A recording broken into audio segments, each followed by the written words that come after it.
Legend of Total War here with turn 3 of the Teutonic Hotseat Let's Play campaign as Novgorod, or as I've renamed them, Russia.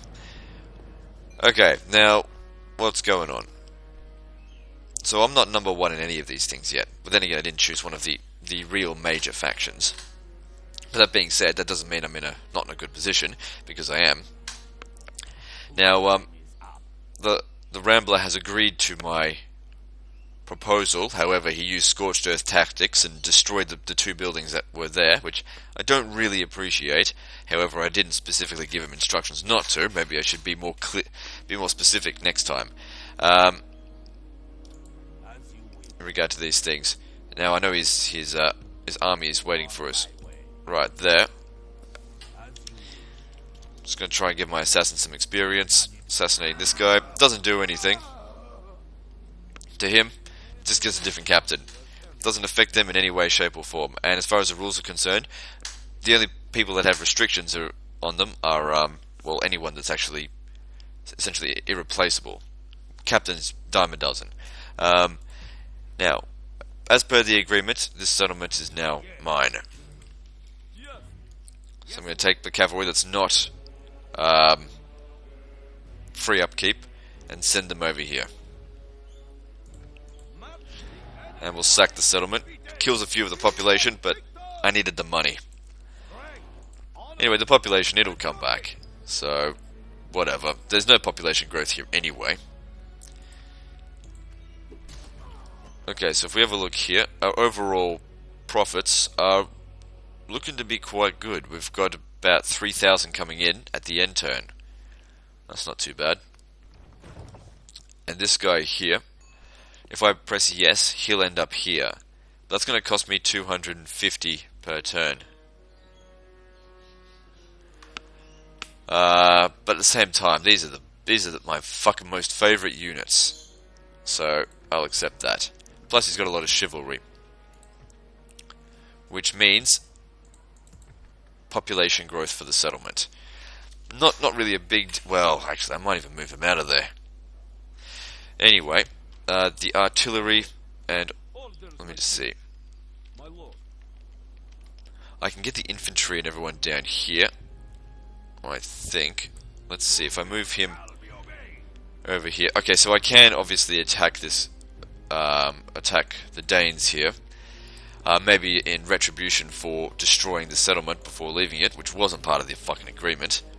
Not part of the agreement either. But unfortunately, me killing his units was part of the agreement. I shouldn't do it. Of course, I could just break the fucking agreement. I mean, he was going to lose it anyway. And let's face it, nobody's going to trust me in this campaign. Even though I've never really done anything technically to warrant distrust. As far as... whatever. Do what I gotta do. Alright, so...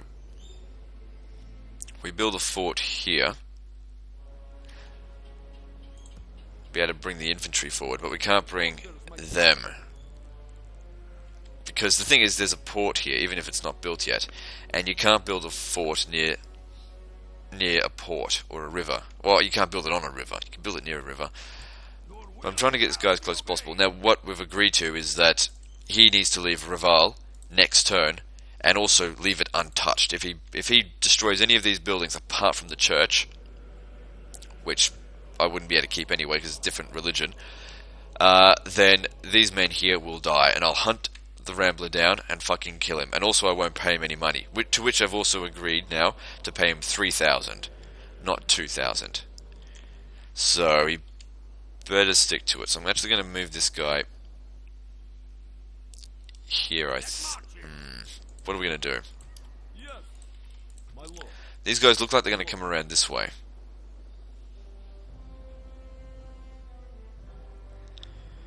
If he comes back over here, we'd easily crush him. Easily, without a fucking doubt. Alright, infantry, you guys need to... Maybe we'll leave one lot of spear militia behind here. Keep the fort open. I don't really need them as far as men are concerned. Keep that under control. And what are we going to do with these guys? Yeah, let me just see whereabouts his ship is. There's nothing we can do to take that this turn. I don't want to put my guys here. And I do need to build a fort, because if I don't build a fort, even though we have agreed for him to leave, if I leave him with an opportunity to attack me, if I leave an unguarded moment, he'll take it, he'll win, and then I'll lose my advantage and the settlement. Okay, so let's build the fort here. Because from here, he can't get back. And I'll just bring the cavalry up. This cavalry here would be able to smash that, no problem. Now, if I took you out of the settlement, money-wise, it doesn't affect it. However, population growth, which it doesn't really need. Now, you, on the other hand, we can't have you come forward. Not this turn, anyway. Or the cavalry. They'll be able to catch up next turn, I imagine. They might even be able to make it to the city. So we've now got 4,500 to spend. Let's see. This guy is moving down here. It's not a huge amount of money, but at least it's something. Smolensk got problems here, but it's shrinking in size, which is really not good. It's going to reduce the population by 123.14 a turn.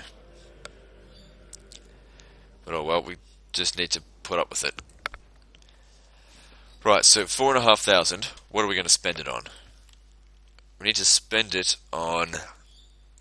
Let's see. I've also got mercenaries here. Now there's also what's it called, the Mongols, or Lionheart. He's here. Now the thing is, I've said to Lionheart that I had no aggressive intentions to him, but looking at this right here, he's left it completely undefended. I can reach it. I could attack it. However, I did say that I had no aggressive intentions, largely because I thought he was going to turn it into a fort. However, I'm going to stick to my word. He'll probably watch this, and that's fine. So let him know. There's a big desire here to attack. I think I can take him on. However, I'm going to stay true to my word, because in this campaign there's too many other players on here. If I start breaking my word, someone's going to form a coalition against me. And it's sort of bad enough what I'm doing up here. Which, you know, I mean, within my rights, I never offered him an alliance. The Rambler, I said straight away, I'm coming straight for it. You can leave or you can die. Those are your options, and he chose to leave. I mean, if you look at the settlement anyway, look at Narva, it's mostly Orthodox. So, I'm just doing what's best for my people. My poor oppressed people are up in this fucking corner here. For Mother Russia. Okay, enough of that bullshit. Now, when it comes to building here, torn between building the town hall, which provides law and health. Actually, you know what, it's a pretty easy decision. Build land clearance, because it gets population growth, which is what I do need here. The settlement's under control. And just increase the amount of money we get from harvesting. It's not much. It's not much to really make a difference, but it'll help offset this population decrease, which really is a problem. We need to stop that. Okay, now the spy. I want my spies up also from Novgorod. Recently just built the brothel, which also should be increasing population growth. We need spies. Spies are absolutely essential in any Hotseat campaign, for both defensive and offensive purposes. Now I've got some mercenaries down here, which I was mentioning before, I think. They're costing me a bit of money, but that being said, these are highly effective units. These are better than some of the units, or some of the other infantry that I've got. Because what they're good at doing is holding the line. So, we should definitely... The thing is, they're expensive though. If I add this up, man, my maths is terrible. It's about 500 roughly. 500 a turn being spent on upkeep for these mercenaries. And what else should we do? We need to keep... Okay, so building these mines here, we'll build them on top of silver, which will provide me with 240 income a turn as of turn 5, which is alright. It's not heaps, but it all adds up. Because we're going to need to focus a lot on buildings. I cannot justify recruiting any more troops, at least not until we're in a serious war, which we're not. This isn't a serious war, and the troops that I've got here can handle it, even if it does turn bloody. Leave them there, keep the forts open. I think we'll be alright there. Alright, so we've got a little bit of money left. What are we going to spend it on? We could spend it on building roads as well, because it'd be good to just connect these settlements up and get trade flourishing a bit more. Same with here. Get that growing. Increase. However, there's a little bit of corruption here, so maybe it's not really a high priority. This settlement, I don't know why I bothered turning it into a fort. Maybe because I thought he might come and attack me, but obviously, well, whatever, just leave it alone. It's essentially, it is making me profit, it's just not much. Let's see, I've only got 800 to spend. Not much. Okay, so that seems useful. And is there anywhere else where I could build some roads? No. So I've got 400 left over. So if I look at the income, so I'm likely to end up with next turn maybe a little bit more than that as well, because I'm not recruiting anything. Oh, except for spies. Spies cost money. How much do they cost a turn? 100. But they're so goddamn useful. I don't know, my income should be about the same. And also next time we should have Reval, which, if I sack it, should also yield a bit of money. And the Danes should go home. And then essentially, if they're off home, I'll hold true to my agreement, send this guy. He's got a bit of a way to go, but I'll send him over to the Danes to offer them the 3,000. What's it called? The Teutonic Order. They did accept the trade agreement. Now to offer Lithuania an alliance and trade agreement and shit like that, which would be useful if I could build some bloody roads here. That could be good. Increase the amount of income. That'll be good as well. Yeah, just thinking what else can we do? Because obviously it's been a very short video and there's not much to do. There's no battles to be had, which makes me nervous.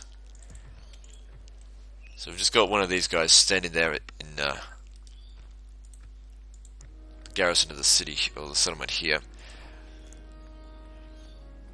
The thing about this place is that I don't know. That improves public order but not population growth. Trade income here is absolutely shit. I don't know if we should really bother with that. This is a low priority settlement. The population here is really small as well.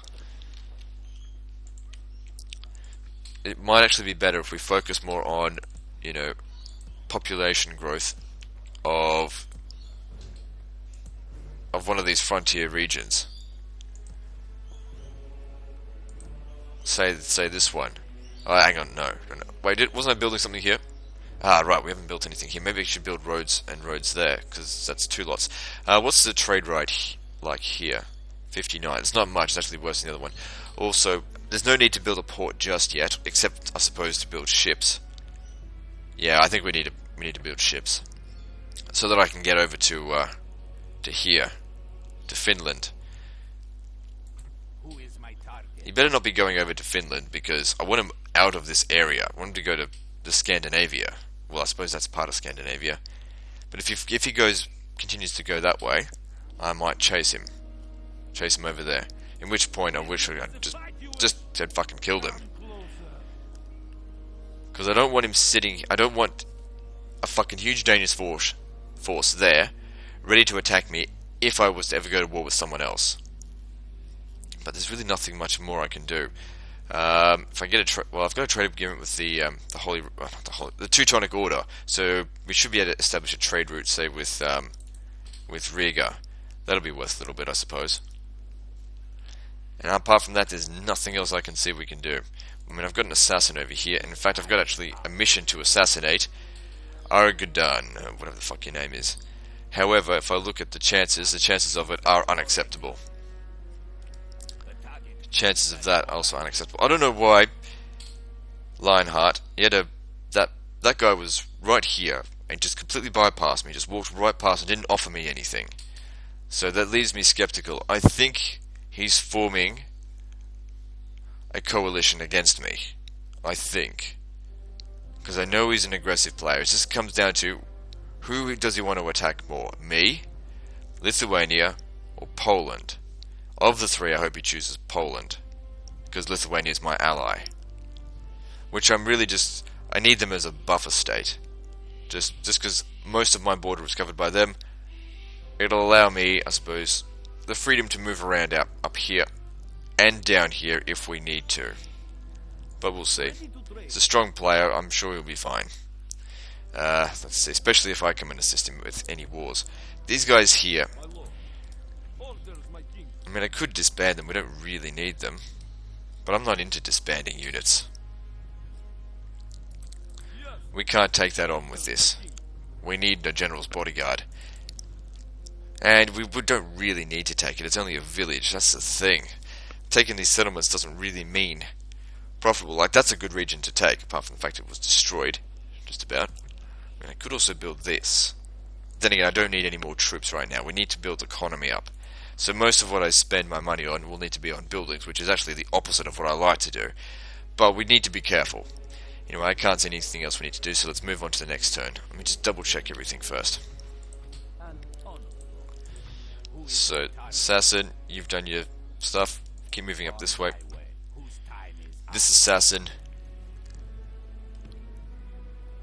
don't put him on the enemy's border, or on, not the enemy's, but on my rival's border. I don't want to give Lionheart any pretext to attack me. In fact, I've given him pretext not to.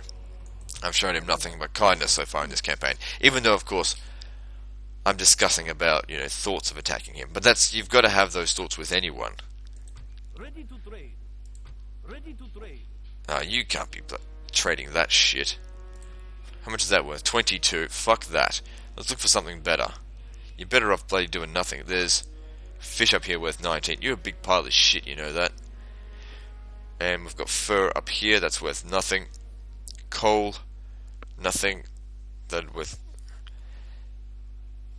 What's this? Looks like amber over here.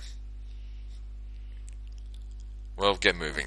Because that there, the tar, is absolutely shit. It's not worth fucking anything. There's some salt, I think, over here. Anyway. Shit, what was I doing?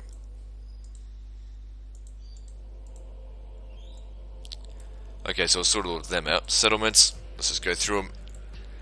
Because I've got an hour, make use of it. I'd hate to fucking forget something, just on a bloody technicality. Now, I think there's a region that I could have built another brothel in. No, not this one. I've got to wait till a large town. Maybe it's this one. Yeah, I could have built a brothel here so that I could increase my production of spies. But my economy can't really sustain heaps and heaps of spies at this stage. So, maybe once I've taken Reval, but we'll see. We'll see. I'm not too sure what we're going to do about the Teutonic Order either. I'll probably have to have a chat to Warrior of Sparta and see what his intentions are. But whatever the case is, that's the end of this turn, so let's move on. So that's the end of this turn and the video. So guys, like and subscribe. Don't forget to check out everyone else's video. And I'll see you next time, fuckers.